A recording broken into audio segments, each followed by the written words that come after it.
Hi guys, so this is gonna be a recap of one of the big tournaments that we went to with Beton. It was held in Warsaw, Poland. And besides that, I'll show you how our Han2Green list evolved since last time we showed it on the channel. So yeah, the whole tournament was organized by Panmesha, the whole event. So it was taking place during 3 days. And there were a lot of tournaments taking place during those few days. So there were tournaments for Magic the Gathering, One Piece, and Throws Unlimited. The Friday tournament was Friday was mostly for casual tournaments, just sort of a warm up for what was to come during the weekend. And yeah, for the Saturday, Star Wars Unlimited had a big sealed event.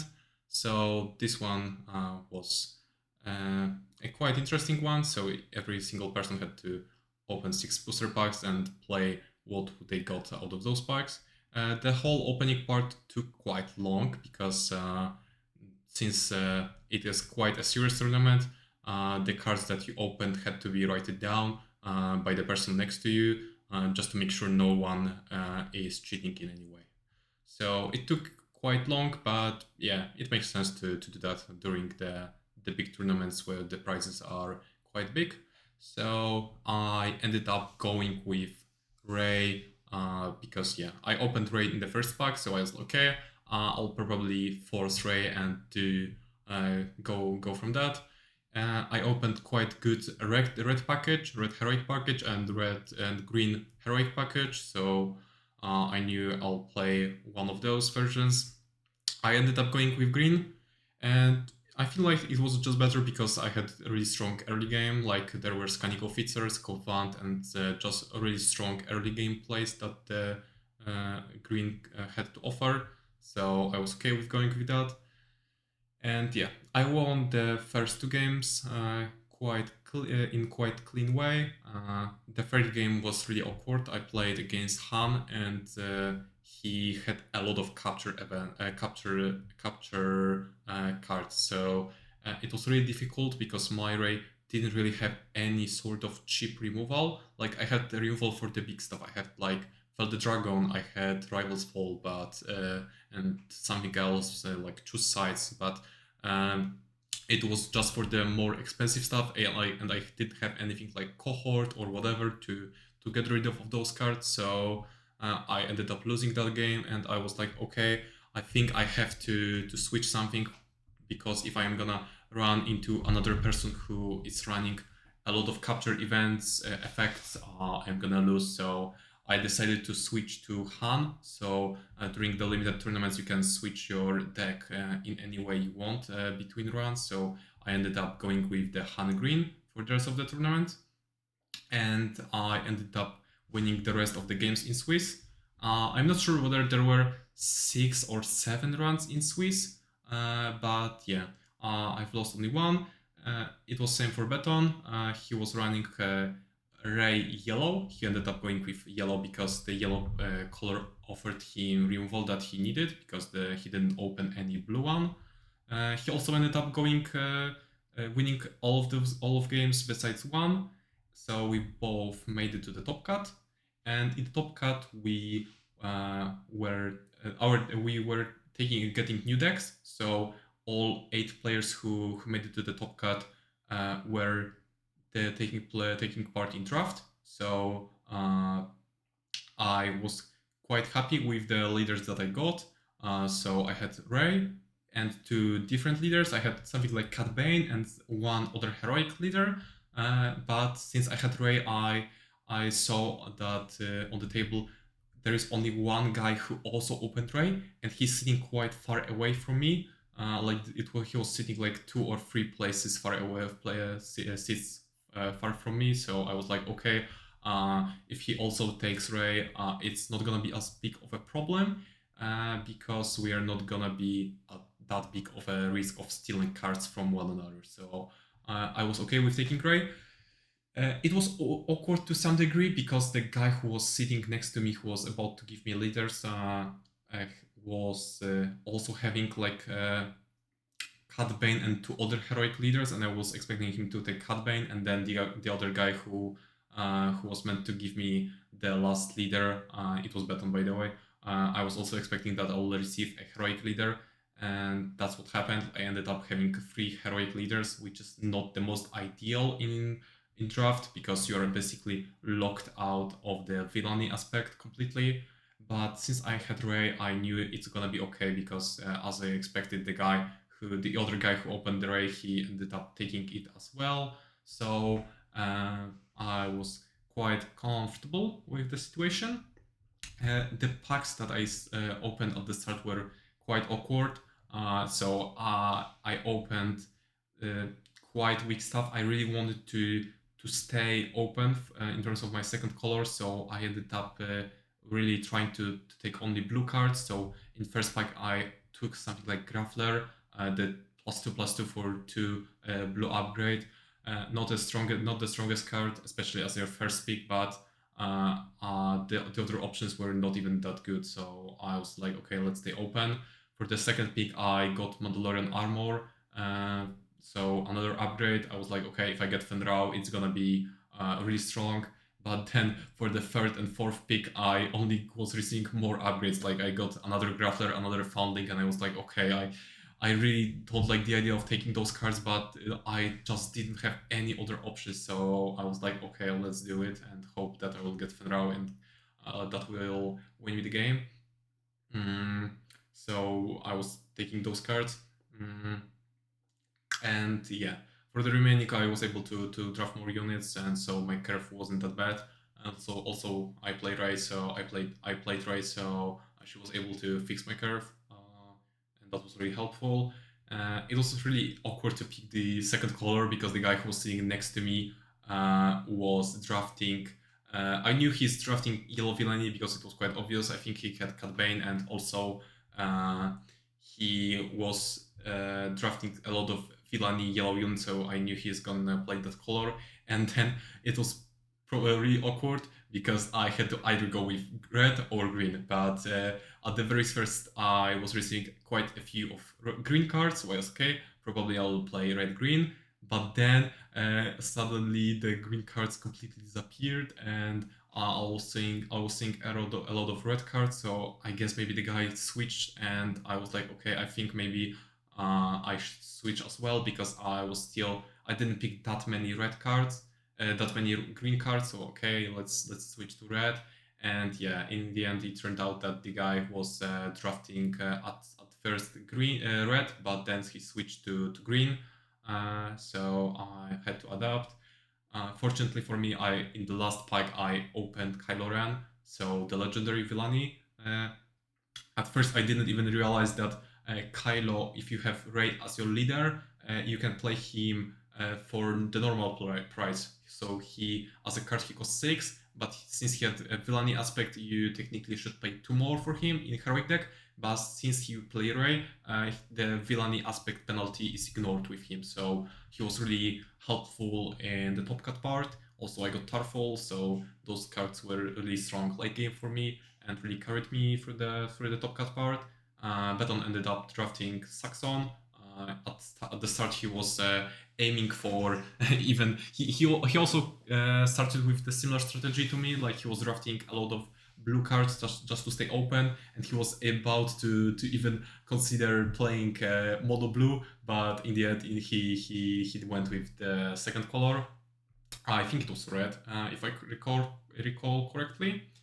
And yeah, also a funny thing was the fact that there was one guy who opened second chance, and yeah, second chance is not the greatest legendary, it's not even worth much. So it was really funny, because it got passed around the whole circle. No one was really willing to take that second chance, and it came back to that guy, and I think he ended up taking it. But it was really funny, because yeah, no one was really willing to take that card, even though it was a legendary card.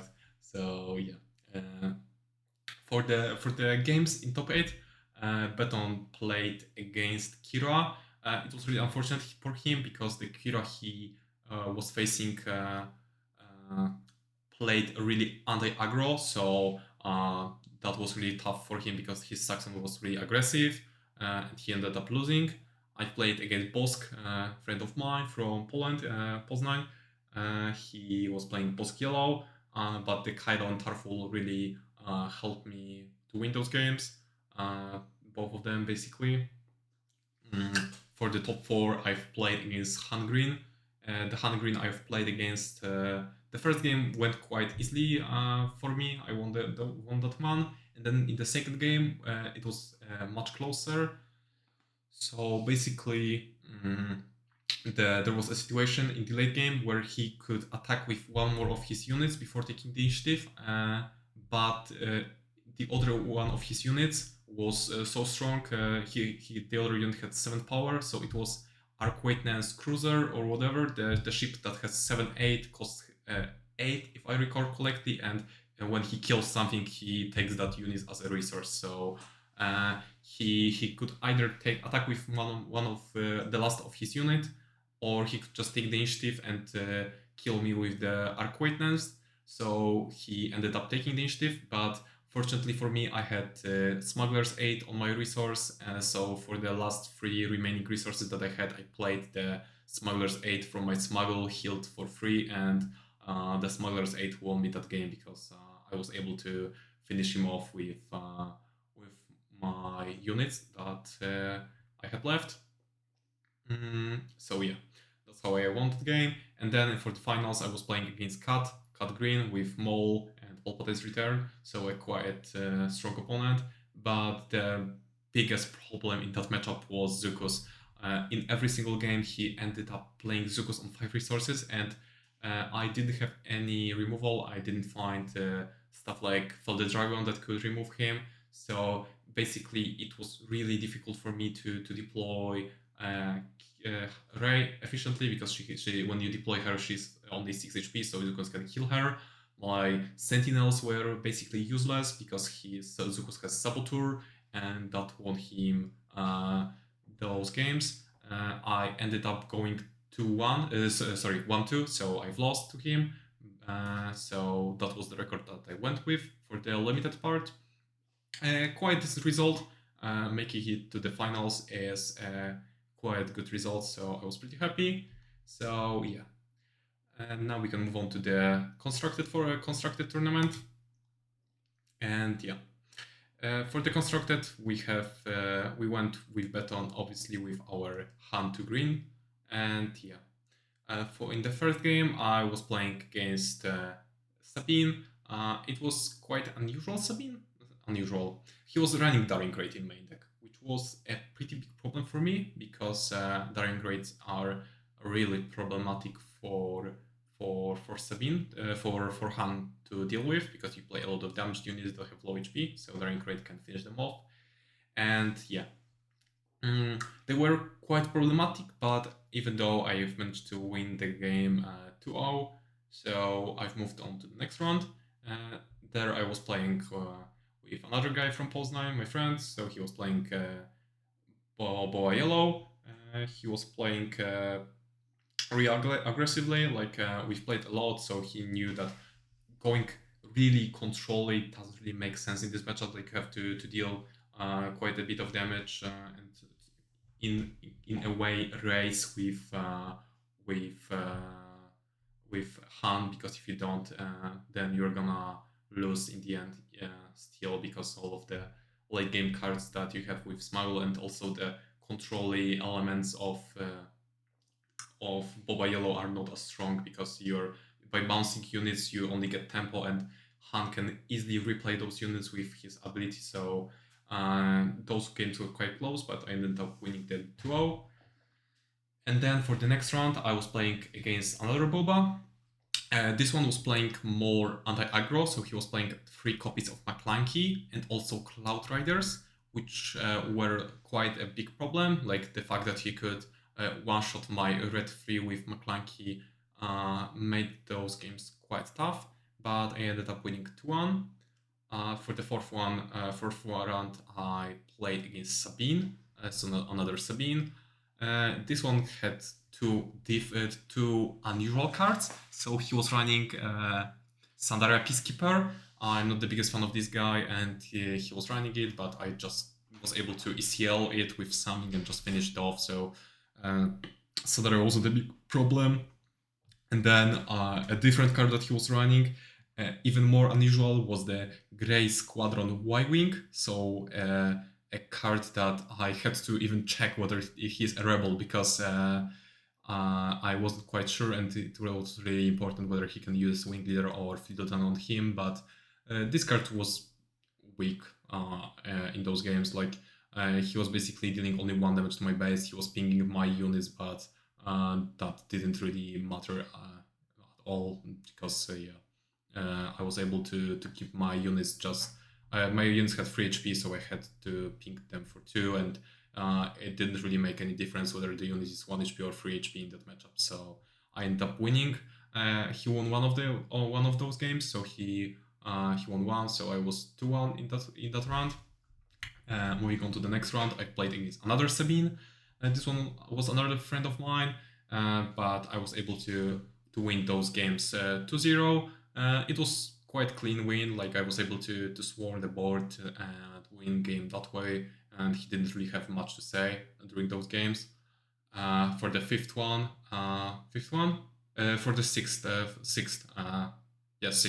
In the 6th game, I've placed against Blue Han. And yeah, I ended up losing the first game. He just had really strong plays on curve, and I tried to go aggressively, but it didn't really work out. He had pillage, so he won. In the second game, I ended up going again aggressively because I opened with mass and another 2 1-drops. So that's a really strong aggressive opening that you have access to with Han, and that this time around I ended up winning. And for the third game, it was really interesting because my opening had a lot of late game cards. So I had like 2 Podamerons, Cassian, and 2 Sides, and 2 other cards that I decided to resource. And I was okay. Let's go for the late game. He opened with Sabine or Cassian. I opened with my Cassian. For the next round, I was like, okay. I will keep more late game cards in hand, and my only play for the free resource round was the Heroic Renegade. But since I knew that he's gonna trade Cassian's probably, I can just pass, and hopefully he's gonna take the initiative, and we'll skip the free resource round, and that would be really beneficial for me because my play for that round was quite weak. Like in the first round, I could like keep two cards that I could play. Like I could keep Cassian and maybe another 2-drop, but I was like, okay, I don't want to resource neither Poe or choose sides, so I decided to keep them and hope that he's gonna take the initiative during the second round, and that's what ended up happening. He got kind of baited, and in the end, the game was taking. He obviously took the initiative because in Fury the Blue Hand has a quite strong late game, and he was confident that he's gonna be able to win that game. But because I had so much late game package, I ended up winning. Like I played 2 sides on Luke. I played the home ones, Wreckers with timely intervention and stuff like that, and ended up winning that game. So at that point I was 6-0, and I was quite comfortable because I knew that I will make it to the top cut no matter whether I will win or lose the last game. So in the 7th round, so the last one for Swiss, I've played against Han, the old Han Yellow. So for the first game, I got kind of sloppy. Like I've made a blunder. Like I got really kind of. I was comfortable because I was thinking like, okay, I have a spot in the top cut, so I've made a blunder. I've played Heroic Renegade as my first action. He played red 3, L3. I kind of forgot that L3 is in this hard Han deck, and it made it really difficult because if I played it the other way, I played R2 as my first action, then something else, I could be in much better spot, but I ended up playing the Heroic Renegade, and that's how I lost the first game. But fortunately for me, I won the second and third game. Just combination of Podam rounds, wreckers, K2, and stuff like that. Just was able to finish the game. I think in the second game I've played the mass with 2 1 drops, and that was also really strong and won me the game. So I ended up winning the last game as well. So 7-0 for the Swiss part. Quite good result. Beton was not as fortunate. I believe he lost to 2 Sabines and then one Gideon, Mov Gideon Blue. So yeah, we had a Mov Gideon. It was a hard control deck, so it was really difficult for Beton to win with that. And then he lost to his third loss was the Sabine that was running the Y Wings, and somehow during his games the Y Wings were a huge problem for him. I don't know why, but he just had a really awkward place. So yeah, I've made it I've made it to the top cut, but yeah, that's how it goes sometimes. For my top 8 game, I've played against Kira. So Kira with 30 HP base. Also, by the way, I feel like in terms of Kira, there are a lot of people who played ECL, but I feel like the 30 HP Kira just makes more sense because you have the better matchup into aggro, and I feel like that's also the change that we start to see with Kira. Also, just Kira in general is kind of way less popular than she was like a month ago, but yeah, I feel like 30 HP base is the way to go with her. This guy was even more going into the control approach because he was playing a lot of blue cards and Chalsen, but he had quite awkward play on quite awkward mid game, so 5 and 6 resources were really weak for him. He played the Chalsen, but it was not enough to win the first game, and then for the second game I sided in the late game package and won the game out of that. Like just playing the home ones I've played. The funny thing about that game was the fact that I've postponed deploying Han for quite long. I think I deployed Han at 8 resources, or yeah, I think it was 8 resource rounds, so quite late, but it really made sense during that game because he had Kira on board, and I didn't want to get the Han killed, especially in one round, because I've played red 3, so technically Han could deploy, kill Kira, and that seems like a really strong play. But in my hand I had 2 home ones, and we were at 6 resources, so I really had to make sure that I will be able to play the home one from my hand, and because of that I decided against deploying, and that was a good decision because I top decked a third home one and a 2 sides, so if he killed my Han as his third action, I wouldn't be able to play anything during that round, so it worked out pretty well for me. Deployed the Han during the 7 resource round and just won with all of the home ones, so that's how the game went. For the top 4, I've played with another friend of mine from Poznan. He was playing the Han to green, so very similar list to what we were running with Beton. I am playing against him quite a lot during the local tournaments, so I knew that roughly what he's running, and he was playing very similar list to what I was running. I believe he didn't play Dark Sabers because Dark Sabers were cards that we added quite late into the development of the deck. That it was like not even a week before the whole event, so that's what we added, and he didn't run them. I won the first game, just having a good trade, Podamerons and stuff like that. The second game was really close, but I ended up winning it with the home ones. We both sided in the big stuff, like home ones at 2 sides. I think we did not. I didn't sided Crit Dragons. I believe he didn't. He neither did. But yeah, the home ones were quite important with all the healing and just swing for 7 with that unit. So yeah, unfortunately for me, I was able to win that game. And for the finals, I was about to. It was quite funny because in the finals, I was about to face the guy who I played the very first round during that tournament. So the guy who was playing Sabine and he was running the Daring Raid in my main deck. So I was about to play with him, and I felt like, okay, Sabine's pretty good matchup. but he offered the split and it was okay. I mean, Sabine is kind of flippy matchup. Like sometimes Sabine gets a god hand and it's gonna be she can just win out of that. So I was okay. Maybe I can just take split and that's it. So I ended up taking the split. I don't know if that was a correct decision, but that's kind of what I decided to go with, and that's how the whole tournament went, the constructed one. So this is the deck list that I've used and bet on as well. There are a few changes since the last time we showed it on the channel. In the main deck with Darksaber, and also sideboard changed quite a lot. Obviously, I'll link the whole deck in the description of the video, so you can check it out yourself. And yeah, in general, we just play more late game cards, and the cards that were mostly against Sabine ended up in the main deck. So yeah, we decided to cut the Wing Leader and play the Darksaber. Darksaber was just a card that really helps you when you play against really aggressive matchups where the damage really matters, because when you play the Darksaber, you get the 4 damage instantly if the unit that you played it on is ready. So it was really helpful when you played when playing against Sabine and some other really aggressive matchups.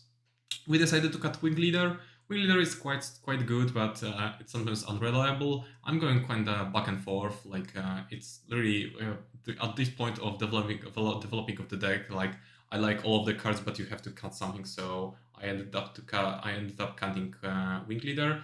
I feel like in the current version we are even running Wing Leader's back, and I think we cut it Akbar, but it's more or less up to you what you want to run in the deck. And for the sideboard, we've added a lot of late games. So we added 2 Great Dragons and 2 Sides for the really grindy controlling matchups of stuff like Blue Han, Kira, Bosk Blue, because Bosk Blue won a week before the tournament that we went to won. I believe it was in Spain. I think it was a really big tournament. I don't know if I think it was a planetary qualifier or just a really big tournament that was in Spain. So I was like, okay, maybe we need some more late game, and also we have still the 3 home ones. We have 2 scanning officers. Scanning officers were not in the deck until like Sunday, because we were pretty comfortable with playing against Han, the old Han, but we were told that there are gonna be a lot of Hans during the event, because in the city that we went to, there were a lot of really good players who were running the scanning officers. So we were like, okay, I guess because of that, maybe we can play 2 copies of them, and it's gonna be worth it in the end, because she really helps you against the DJ tech stuff like that. So we ended up playing 2 copies of them, and there are also 2 Fang Fighters. There are just enough upgrades for this card to be worth it. Like it's good against Sabine and also against Fed's armor, so that's why we ended up playing 2 copies of them. We cut the Ketsu. Ketsu was during the Bitcoin tournament that me and Beton won. Like one of us was the winner and the other was finalist. So we decided to cut Ketsu because during that point of the meta, like a month ago, when the tournament took place, Tarkin Yellow was still quite a popular deck. So we were like, okay, Ketsu really helps you in that matchup, and the Tarkin matchup maybe wasn't as popular deck, but it was really difficult one matchup for Han. So we were like, okay, let's run Ketsu. She's okay in other matchups, but because the Tarkin kind of disappeared from the meta, we were like, okay, let's cut Ketsu. There are also Smuggler's Aid and Mercenary Gunships, which we cut it as well. Since we added the Darksabers to the main deck, we were like, okay, the matchup against Sabine is gonna be good, and we don't need them as much. I feel like both of those cards are quite good if you want to do something against Sabine. Like, I think if you want, you can swap scanning officers for the Mercenary Gunships or Smuggler's Aid, or even the Gamorrean Retainer. It's the guy who I'm running in the Initiative Top Cut games, the Top Cut for this season, and he's quite strong also into aggro. So that's how the list changed, and yeah. The whole tournament went quite well. Like I've made it to the finals during the Saturday, the limited one, and then made it to the finals again and took the split in the end. So I'm quite happy with the result. And yeah, in terms of the Han in general for this meta, I feel like it's getting harder and harder to play him. And the reason for that is because meta is really starting to shape around Sabine, because Sabine is such a powerhouse in the meta, and a lot of decks appear just to purely counter her. So there is stuff like Cut Red and Boba Green, which were uh, not really popular when the set dropped, but now they are starting to see a lot of play. So that thing makes Han Green slightly weaker in the current meta, because both of those matchups are really tough for Han to Green. So I don't know about the future of this deck, but if you want, you can check the deck out and see how it goes. Maybe there are some sideboard cards or even some adjustments that you can make to make that matchup stronger. I didn't figure out that yet, but maybe there is something that I am missing. So yeah. Thank you guys for watching and see you next time.